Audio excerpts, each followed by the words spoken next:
Libro de Hebreos, capítulo 11, versículos 20 al 22. Escuchemos con atención la palabra de Dios.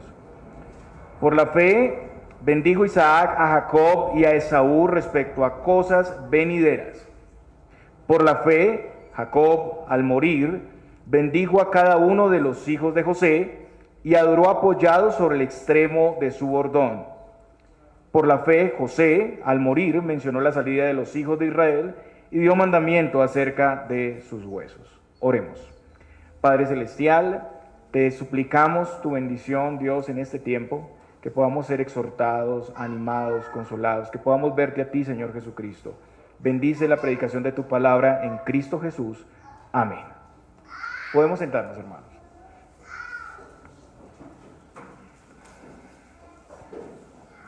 Estamos exponiendo el libro de Hebreos, todo el libro de Hebreos de una manera consecutiva.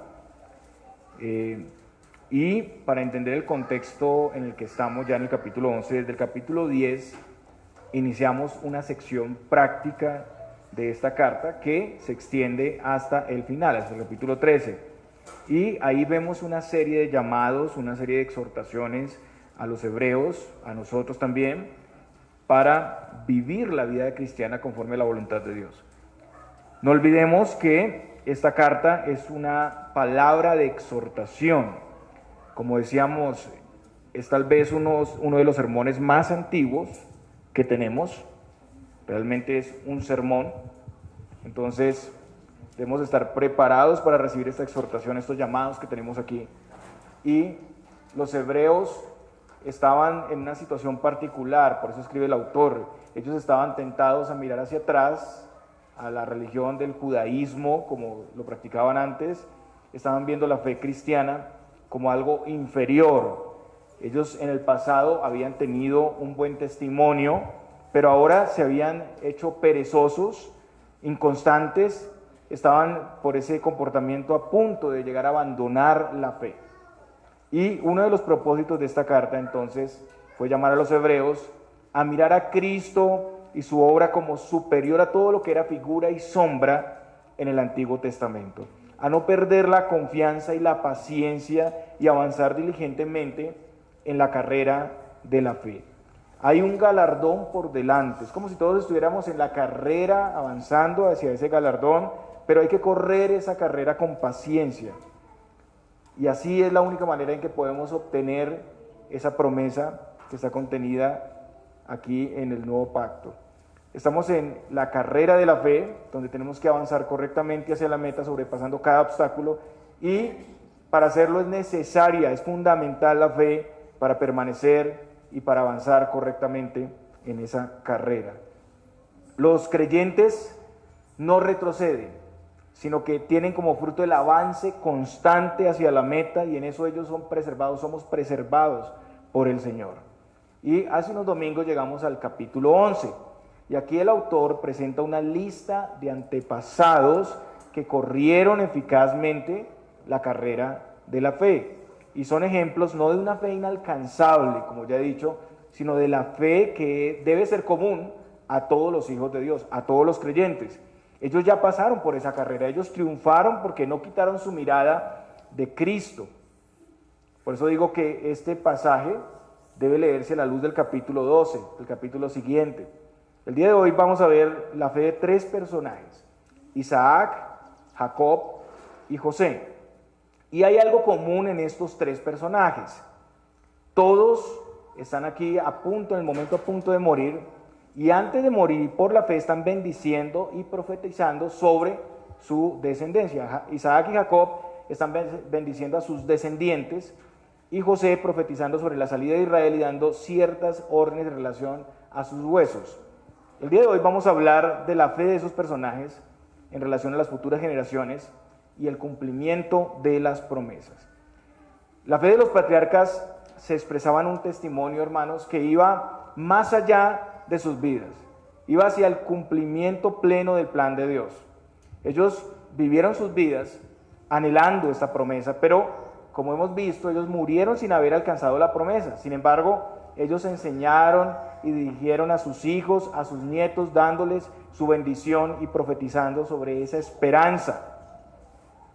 Y todo eso estaba también en el propósito eterno de Dios, en el decreto eterno de Dios. Antes de la fundación del mundo ya el Señor había establecido todo eso.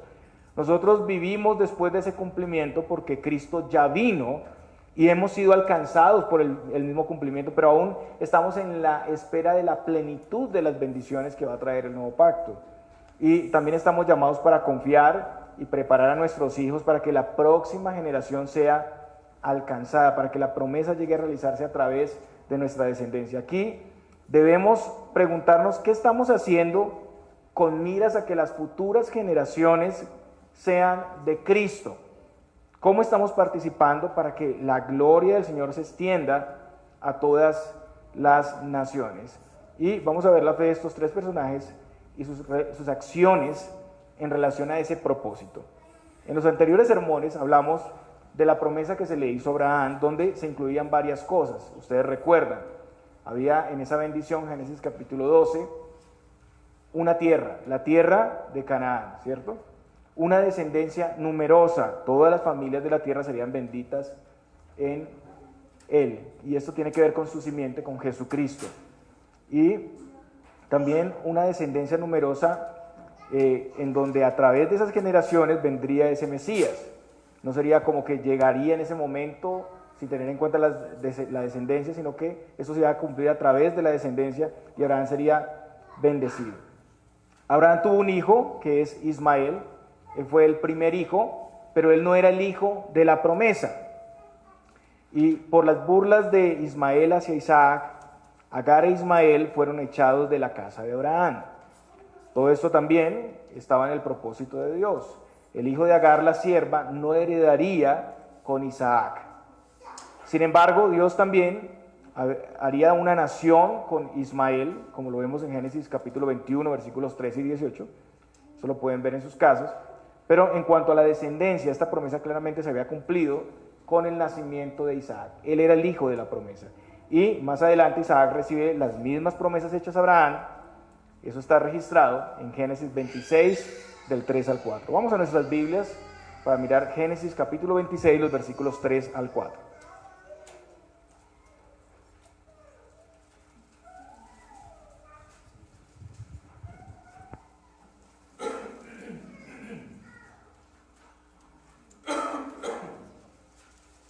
Génesis capítulo 26, los versículos 3 al 4.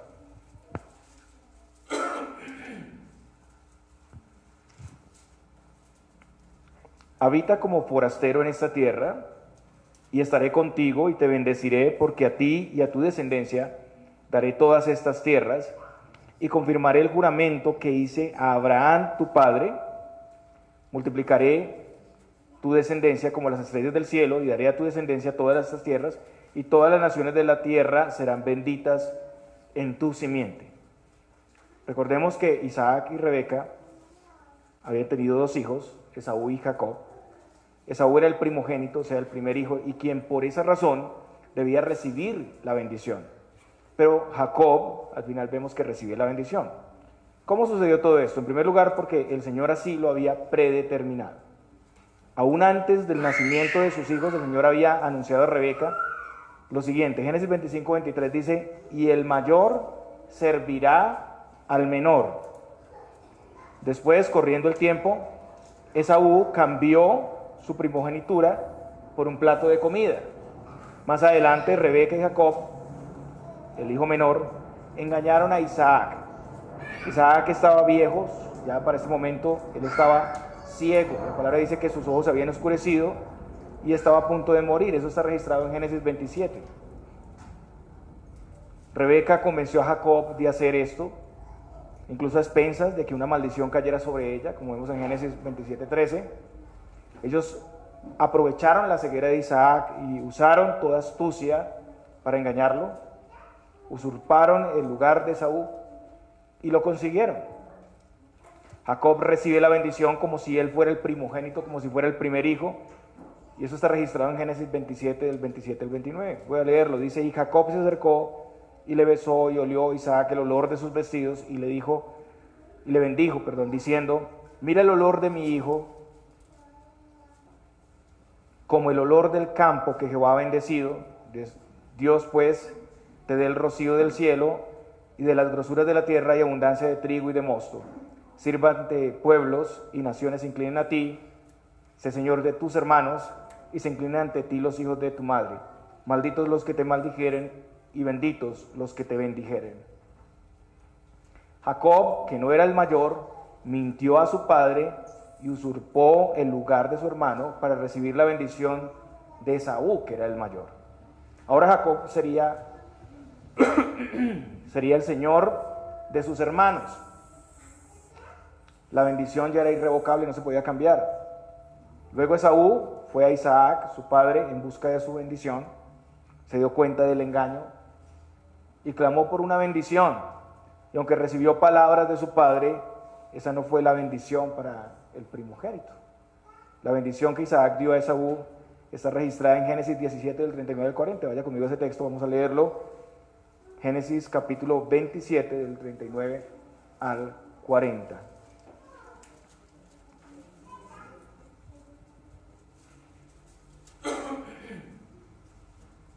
Entonces Isaac su padre habló y le dijo: he aquí será tu habitación en grosuras de la tierra, y del rocío de los cielos de arriba, y por tu espada vivirás, y a tu hermano servirás. Y sucederá, cuando te fortalezcas, que descargarás su yugo de tu cerviz. Él serviría a su hermano. Él viviría por su espada, pero al final, cuando se fortaleciera, sería libre de este yugo. La región donde habitaron los descendientes de Esaú, los edomitas, era un lugar árido, estéril. Luego, el territorio de Edom quedó sometido al dominio de los israelitas en tiempos de David, pero luego los edomitas se rebelaron y lo que vemos aquí es una continua contienda entre el pueblo, los descendientes de Esaú, Edom, y el pueblo de Israel. Los edomitas fueron enemigos del pueblo de Dios. Sin embargo, el autor de Hebreos dice que por la fe ambos fueron bendecidos. El texto dice: por la fe bendijo Isaac a Jacob y a Esaú respecto a cosas venideras. Isaac por la fe pudo bendecirlos. No olvidemos que Isaac estaba muy limitado. No olvidemos que Isaac ya era viejo y ciego, según Génesis 27:1. Rebeca y Jacob se habían aprovechado de esas limitaciones para engañarlo, y él bendijo al equivocado, pero lo bendijo confiando en el Señor y sus promesas. Aunque hubo un engaño, y los que participaron ahí son responsables del engaño, pues ahí Jacob y Rebeca haciendo el engaño, planeando un engaño. Además, cada uno lleva su responsabilidad y consecuencias. El mismo Jacob después fue engañado por su suegro Labán también, y también Esaú fue responsable tiempo atrás al vender su primogenitura a Jacob. Cada uno es responsable ahí. Hebreos 12, del 16 al 17 dice lo siguiente: no sea que haya algún fornicario o profano como Esaú, que por una sola comida vendió su primogenitura. Él era responsable, porque ya sabéis que aún después, deseando heredar la bendición, fue desechado y no hubo oportunidad para el arrepentimiento, aunque la procuró con lágrimas.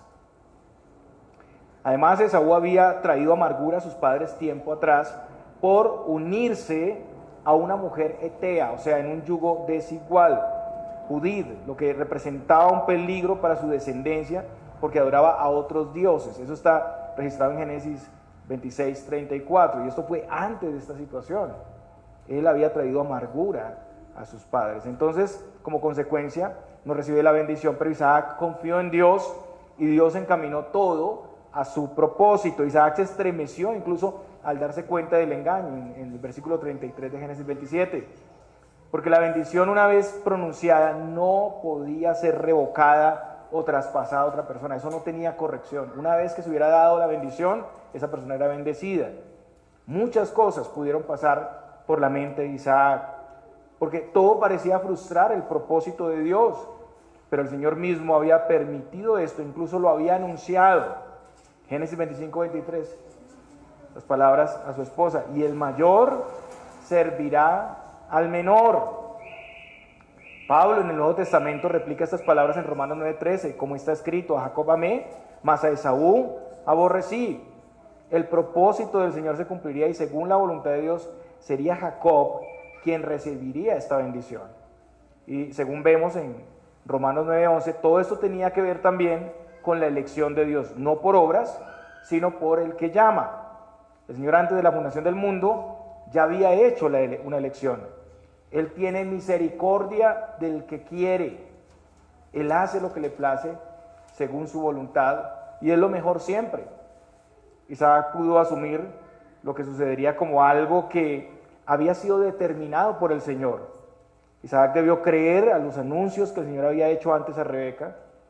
Era necesario devolverse y atender a lo que ya se había dicho porque eso ya estaba en la palabra de Dios. Y a veces el tema es que no prestamos atención a la palabra de Dios. La fe es por el oír y el oír de la palabra de Dios. Él tuvo que confiar en la providencia de Dios en todo esto. Y en especial vemos que más adelante, cuando Jacob huía de Esaú, Isaac envió a Jacob a Padán Aram para tomar esposa, porque no quería que tomara mujer de Canaán.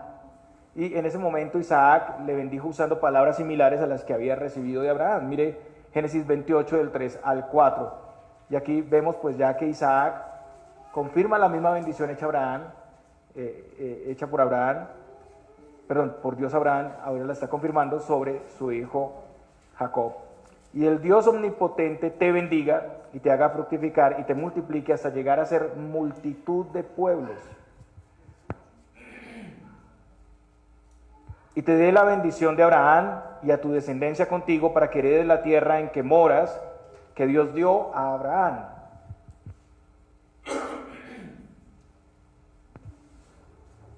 Isaac asumió todo esto como parte del propósito de Dios y él confió en el Señor para su ejecución.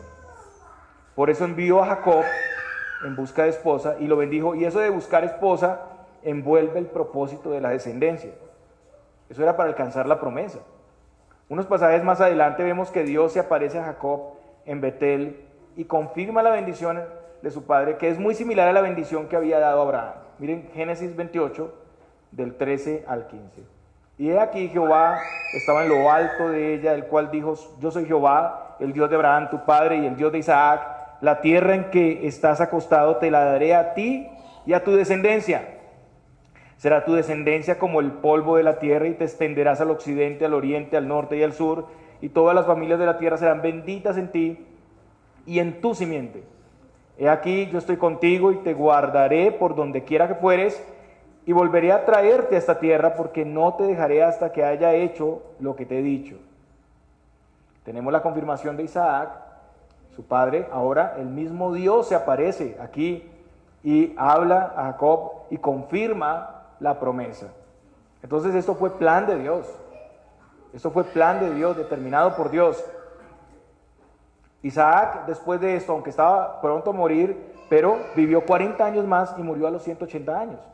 La fe de Isaac se expresó en bendecir a sus hijos, confiando en ese propósito del Señor, aun cuando las cosas no sucedieron como se esperaba. Aunque la providencia de Dios trajera cambios inesperados, como una trampa, un engaño, un vil engaño, porque sí, hay pecado ahí en esta historia. Ellos engañaron a su papá, ¿cierto? Este hombre, Jacob, engañó a su papá y ella a su esposo. Son cambios inesperados, pero la promesa se cumpliría aún bajo esas nuevas circunstancias. En esta prueba el Señor reveló también destellos de sus grandes atributos, como su gracia, su soberanía, su poder. Podemos ver claramente que el Señor usó y dio orden a varias situaciones de pecado, siendo cada persona responsable de sus actos, sin eso frustrar el plan de Dios, ni ir en contra del ser santo de Dios. O sea, Dios dio orden a todos los eventos usando incluso el mismo pecado para su propio propósito, para su gloria. Isaac, igual que su padre Abraham, cuando tenía que ofrecer a su único hijo, y lo vimos en el sermón anterior, se encontró en una situación atípica que ponía en riesgo la promesa, pero tuvo que confiar en que Dios tenía todo bajo control. La situación de Isaac y Jacob fue diferente porque la bendición no se podía retirar en este caso. Pero igualmente fue un desafío aceptar que todo esto estaba en el propósito de Dios. Y también esto no fue enteramente algo no anunciado. El Señor ya lo había dicho antes que los dos hijos que nacerían estarían en conflicto y que Jacob iba a ser el que iba a recibir la bendición.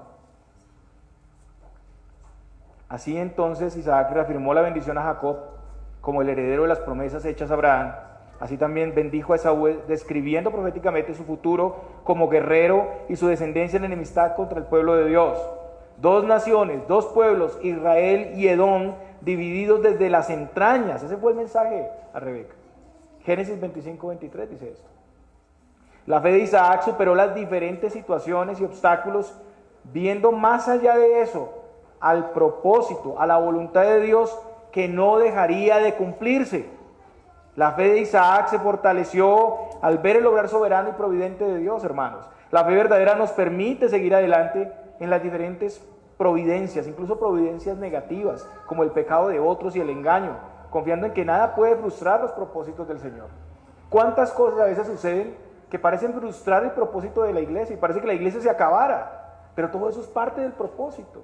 El Señor está tratando con su pueblo, está haciendo que nuestra fe sea probada y fortalecida, y el Señor tiene cosas mejores, incluso a través de esas mismas circunstancias que a veces no nos damos ni cuenta que son para bien, pero el Señor tiene un propósito mejor para nosotros. Así que debemos estar también atentos a la palabra de Dios para comprender su voluntad y no ser sorprendidos a veces ante diferentes circunstancias que el Señor trae a nuestras vidas. Después de esto tenemos a Jacob. Hebreos 11:21. Por la fe Jacob, al morir, bendijo a cada uno de los hijos de José y adoró apoyado sobre el extremo de su bordón. Y esto hace referencia a Génesis 48. Vaya ese texto para que estemos ubicados ahí. Son porciones extensas, entonces pueden ustedes estudiarlas también más ampliamente en sus casas. Cuando Jacob estaba a punto de morir, de nuevo otra vez la misma situación, él bendice a sus nietos. Ellos son los hijos de José, Efraín y Manasés. Recordemos, Jacob tuvo 12 hijos, las 12 tribus de Israel.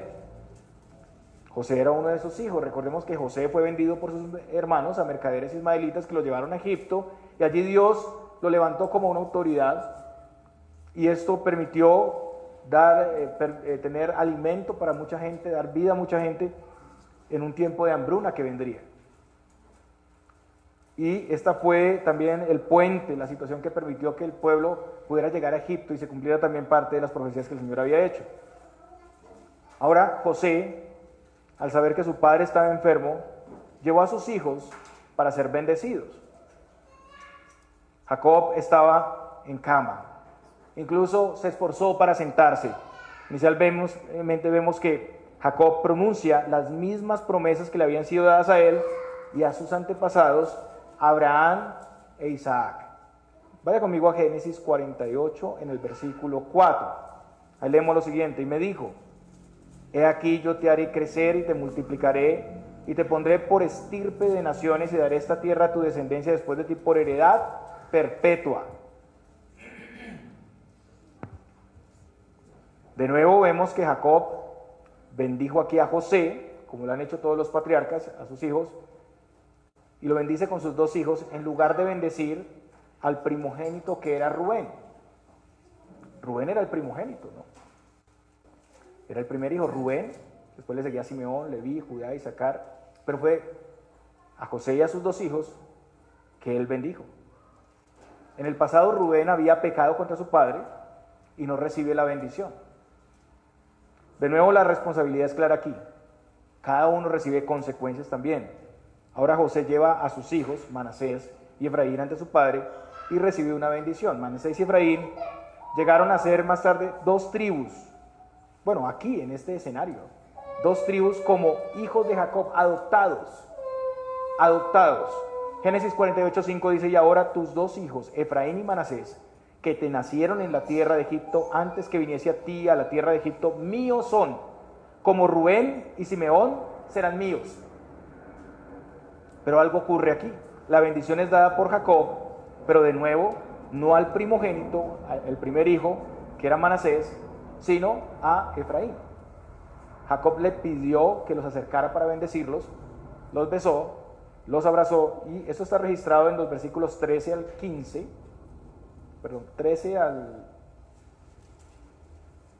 al 20.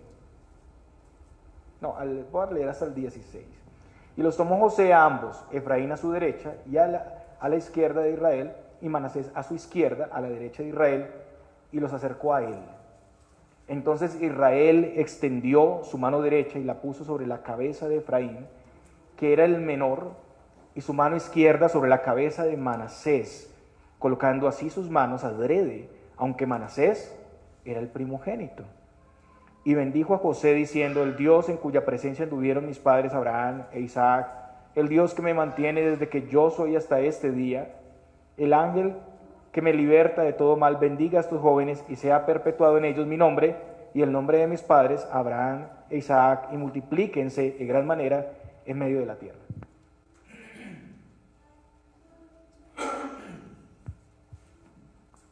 Aquí José se disgustó, y se disgustó porque vio que su padre ponía su mano derecha sobre la cabeza de Efraín y no sobre Manasés. Y entonces José trata de reconvenir a su padre para cambiar la mano. Recordemos que él está muy anciano, ¿no? De pronto se equivocó, papá se equivocó. Usted está haciendo algo que no es, pero él no quiso hacerlo. Versículos 18 al 20. Y dijo José a su padre: no así, padre mío, porque este es el primogénito, pon tu mano derecha sobre su cabeza. Mas su padre no quiso y dijo: lo sé, hijo mío, lo sé. También él vendrá a ser un pueblo y será también engrandecido, pero su hermano menor será más grande que él. Y su descendencia formará multitud de naciones. Y los bendijo aquel día diciendo: en ti bendecirá Israel, diciendo: hágate Dios como a Efraín y como a Manasés. Y puso a Efraín antes de Manasés. Entonces lo que vemos aquí es que Jacob por la fe profetizó acerca de sus nietos. Todo se cumplió tiempo después. La tribu de Efraín llegó a ser una tribu líder en Israel. Es claro que de una manera especial Dios había mostrado su designio a Jacob. José se sorprendió, él esperaba lo que era común, lo que era normal, pero el propósito de Dios de nuevo era diferente a lo que esperaba y le sorprendió.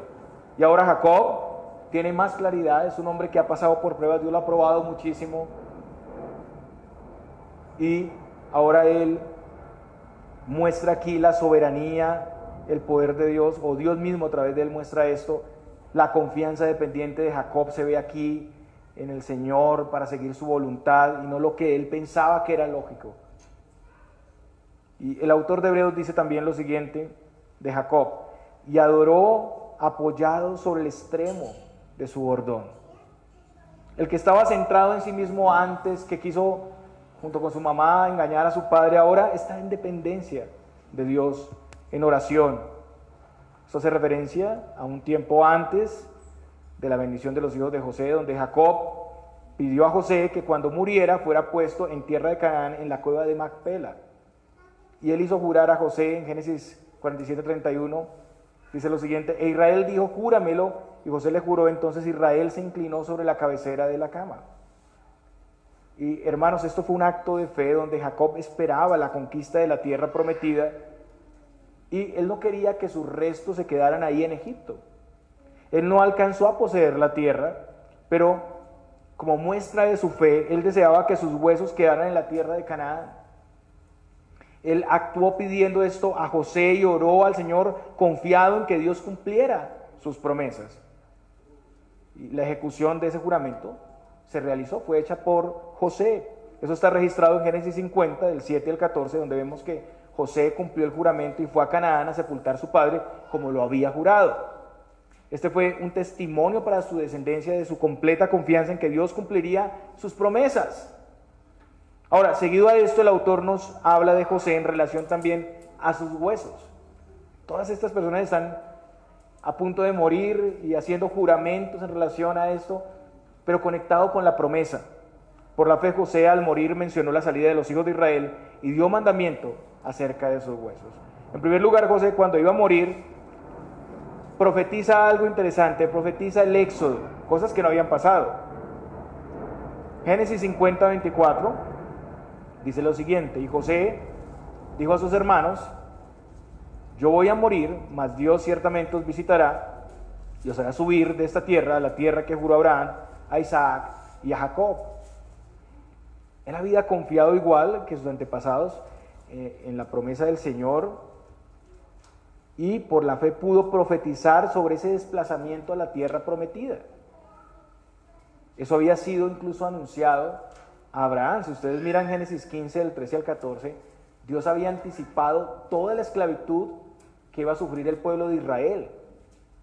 Génesis 15, 13 y 14 dice: entonces Jehová dijo a Abraham: ten por cierto que tu descendencia morará en tierra ajena y será esclava allí y será oprimida 400 años. Mas también a la nación a la cual servirán juzgaré yo, y después de esto saldrán con gran riqueza. Todo lo que iba a pasar en el Éxodo había sido profetizado desde el tiempo de Abraham. Incluso la liberación que iban a tener. José tenía muy presente las promesas de Dios que se dieron a sus antepasados. Abraham había enseñado a sus hijos todo esto, y eso había pasado de generación a generación. De nuevo vemos que la fe es por el oír, y el oír de la palabra de Dios. Ahora José está transmitiendo esto a la generación venidera, pero además él da órdenes sobre sus huesos. E hizo jurar José a los hijos de Israel diciendo: Dios ciertamente os visitará y haréis llevar de aquí mis huesos. Eso es José, Génesis 50, 25. José, igual que Jacob, pide que sus huesos, bueno, igual que Abraham también, porque para eso era la cueva de Macpela también. José, igual que Jacob, pide que sus huesos sean llevados de Egipto a la tierra prometida. Él, al igual que su padre Jacob, no había recibido esa tierra en plenitud, pero deseaba que sus huesos fueran llevados ahí, y entendemos que es un testimonio de su confianza en el cumplimiento de esa promesa. En Éxodo 13, 19, cuando el pueblo sale de Egipto, encontramos la ejecución de esa orden por Moisés. Los huesos de José no son dejados en Egipto, son llevados. Fueron llevados por los israelitas, y finalmente, después de 40 años en el desierto, sus huesos son llevados a Canaán, en Siquén, y esta fue la tierra otorgada a la tribu de Efraín. Y eso está registrado en Josué 24, 32. La fe de Jacob y José se evidenció en acciones que demostraban su confianza en el Señor para cumplir sus promesas, incluso más allá de la muerte. Más allá de la muerte. Miren, todos están aquí a punto de morir, viejos, y ellos están manifestando su confianza, su testimonio en acciones puntuales en relación a la promesa. La fe de Jacob y José era una fe que no se amoldaba a un tiempo de paz y prosperidad. Recordemos que ellos estaban en Egipto. Recordemos que José era un gobernante en Egipto que tenía mucho poder. El pueblo de Israel fue a vivir ahí en Egipto, pero ellos no se amoldaron a eso. Les quedó un testimonio claro de que ni siquiera sus huesos debían reposar en esa tierra, porque su ciudadanía era celestial, su llamado era celestial. Ellos debían salir de esa tierra y dirigirse a la tierra prometida. Si estos patriarcas están diciendo que hasta sus huesos sean llevados a esa tierra, es un mensaje claro de que todos sí deben ir en esa dirección.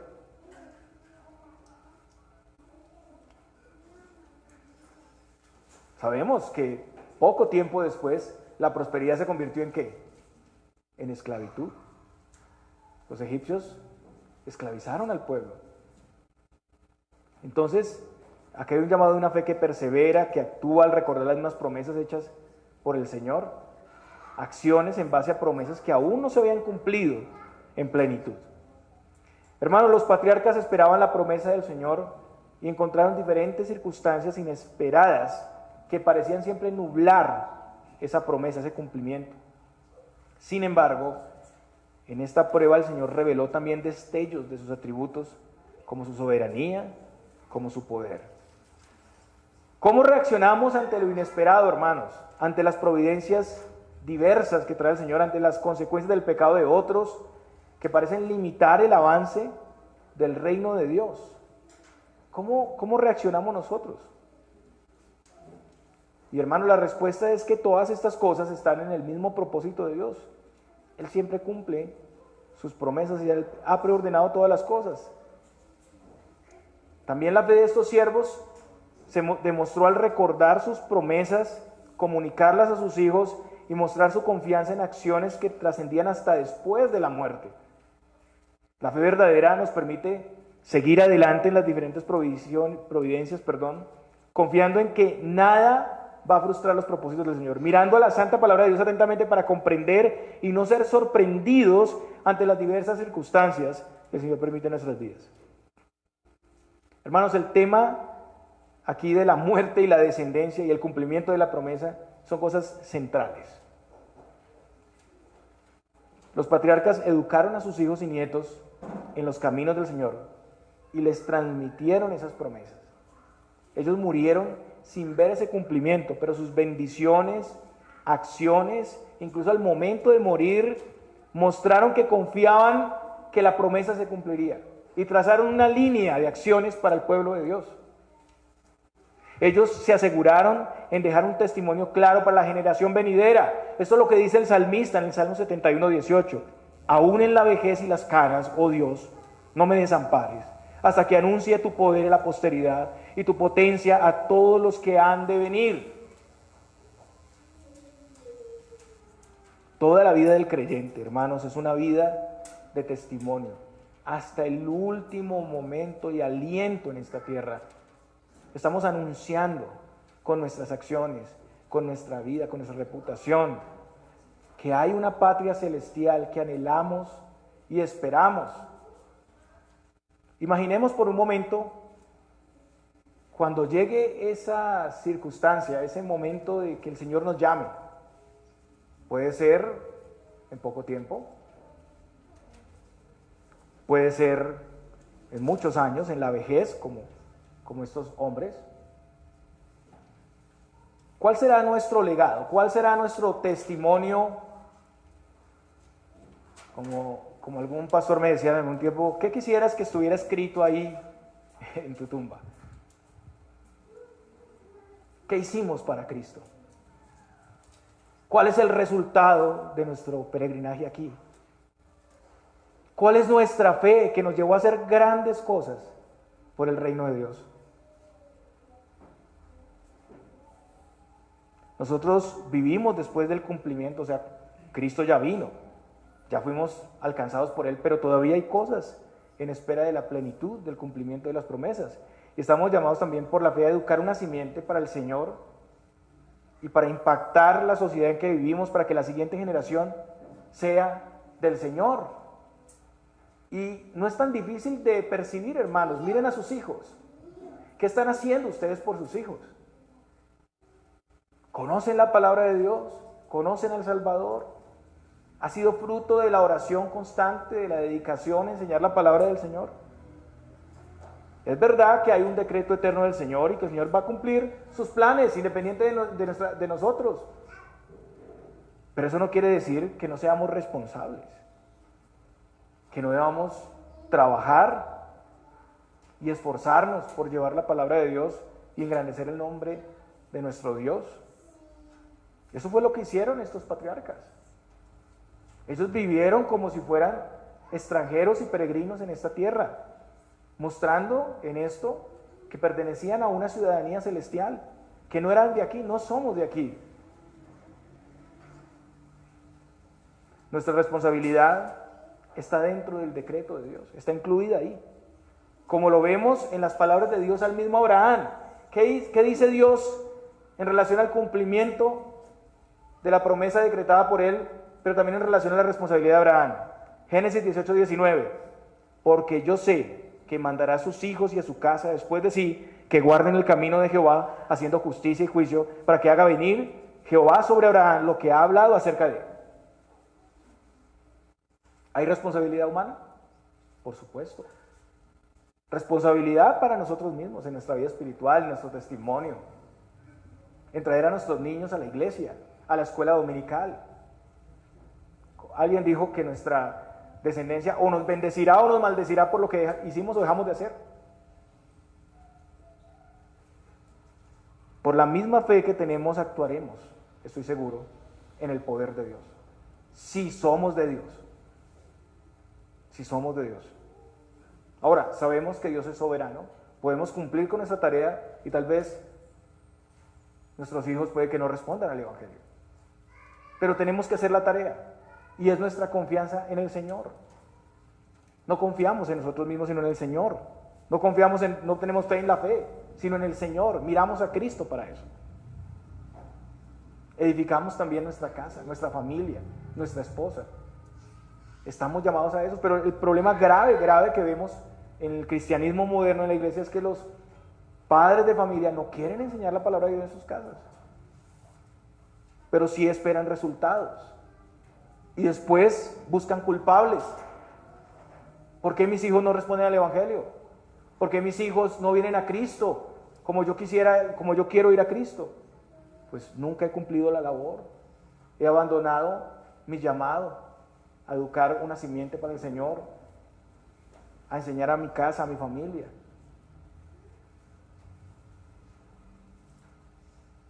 Hay que tener acciones puntuales y concretas en relación a nuestros hijos, en relación a la iglesia, en relación a la sociedad que nos rodea. Estamos llamados a profundizar más en las promesas del Señor.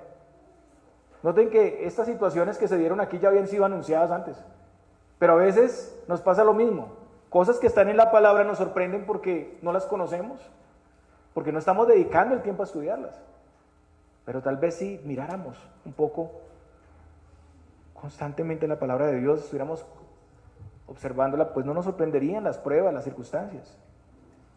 La palabra es clara, tenemos en ella todo lo necesario para avanzar y responder ante las situaciones inesperadas. Y estamos llamados a tener un testimonio práctico en nuestra familia y el resto de la sociedad. Venir a la iglesia continuamente, puntualmente, orar, estudiar la palabra de Dios, enseñar a otros la palabra de Dios, ser influyentes en nuestra sociedad, dar el primer lugar al Señor y a su plan y a la iglesia, al reino de Dios en la tierra, esforzarnos por ser un ejemplo de piedad y rectitud y por ser leales a Cristo y esperar la patria celestial hasta el último momento de nuestras vidas.